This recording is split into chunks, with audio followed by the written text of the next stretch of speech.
Cześć, tu Rafał z Plugin Poland.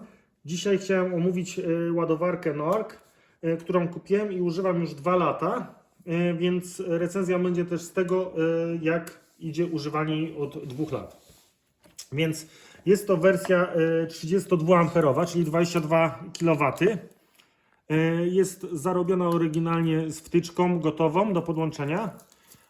Przychodzi z takim opaską do trzymania kabla. Ja tego nie używam, ponieważ trzymam go w przednim schowku pod maską. Ogólnie rzecz biorąc jest całkiem dobrze wykonana. Jest tutaj guma do schowania wtyczki. Jest na 3-fazowa, wszystkie piny są aktywne. No, na 22 kW, mimo że Niro jest na 11 kW, to używam jej czasami 11 kW, natomiast kupiłem z zapasem 32, może na przyszłość. Jest regulacja od 10 A, 13, 16, 25 do 32, więc w przypadku Niro i tak tylko działają 10, 13 i 16 A. Teoretycznie chyba na jednej fazie można by było zrobić 32 A z jednej fazy, tak? Czyli 7 kW. Też taka opcja jest w Niro. Jak to wygląda? Przewód jest, tutaj jest na odwrocie, też opisane. 5 razy 4 mm kwadrat. Kabel jest długości 5 metrów, 32 A, 5-przewodowy na typ 2. Jest informacja na zielono, że się ładuje, żółte naładowane, żółto-zielone coś się dzieje, to w instrukcji, czerwone w instrukcji, zależnie jakie są komunikaty. Ogólnie jest aluminiowe, bardzo dobrze wykonane.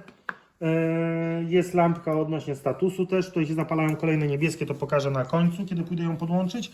I też bardzo fajnie przycisk przełączeniowy, który się naciska w ten sposób. I w ten sposób przełączamy między zakresem. Tak to wygląda całkiem dobrze.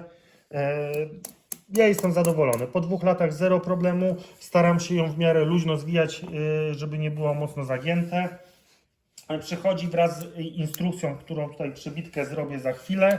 Jedyny minus, jaki można powiedzieć, w moim przypadku to jest mały minus, że mogłaby przychodzić razem z torbą jakąś podróżną czy coś. Natomiast ja i tak trzymam w schowku pod maską, więc w moim przypadku byłoby to zbędne, natomiast mogłoby być.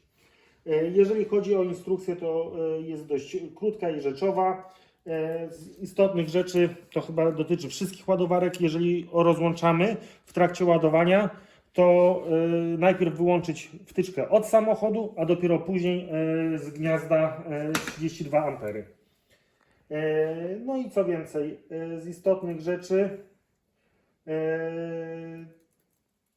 te migania sygnalizują odpowiednio szybkie miganie pojedyncze, problem z głównym elementem, tutaj tak widać na instrukcji, czerwone to mogą być różne, szybkie miganie oznacza problem z głównym elementem podłączenia i tak dalej, spadek napięcia lub brak jednej fazy, jeżeli 2 są krótkie mignięcia i tak dalej, i tak dalej. Co więcej, całość jeszcze pokażę, jest tutaj w IP44. Co to oznacza?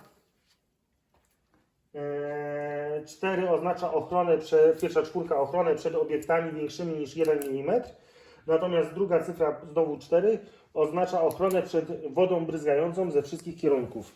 Zdarzyło mi się kilka razy, że była podłączona na zewnątrz na noc, gdzie wpadał deszcz. I nic zupełnie się nie stało, nie było problemu. Nie była też, ta część jest bezpośrednio pod gniazdem, więc nie jest narażona jakoś na padający mocno deszcz czy leżenie w kałuży. Też staram się zawsze tak zrobić z poszanowaniem rzeczy, żeby było zabezpieczone. Natomiast no, też się nie da tak zrobić, żeby na ten element wtyczki nie padał deszcz. Padał deszcz i nigdy naładowało się, nigdy nie było jakiegokolwiek problemu. Teraz pójdę do garażu i pokażę, jak wygląda podłączona. Ok, podłączam do gniazda 32 A. Następuje sprawdzenie poprawności. Chwilę pali się na czerwono status. Jest w tej chwili na zielono, że jest ok. Jest ustawiona 16 A mogę przełączyć na 25, na 32, 10, 13, 16 i tak dalej.